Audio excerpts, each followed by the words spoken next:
America అధ్యక్షుడు Donald Trump లక్ష్యంగా మరోసారి హత్యాయత్నం జరగటం సంచలనం సృష్టించింది.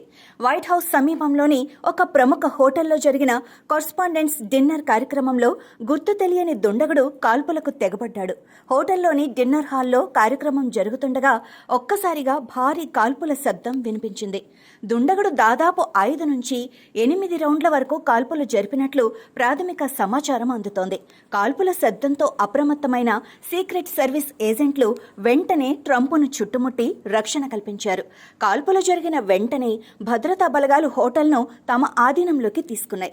నిందితుడిని అక్కడికక్కడే అదుపులోకి తీసుకున్నారు. ట్రంప్ సహా అక్కడ ఉన్న ఇతర కీలక నేతలందరినీ సురక్షిత ప్రాంతాలకు తరలించారు. ఈ భీకర ఘటన జరిగిన కొద్దిసేపటికే డొనాల్డ్ ట్రంప్ తన సోషల్ వేదిక ద్వారా స్పందించారు. తన క్షేమ సమాచారాన్ని తెలియజేస్తూనే భద్రతా బలగాల పనితీరును ప్రశంసించారు. తన రక్షణ కోసం ప్రాణాలకు తెగించి పోరాడిన సీక్రెట్ సర్వీస్, పోలీస్ విభాగాలు అద్భుతంగా పనిచేశాయని తెలిపారు.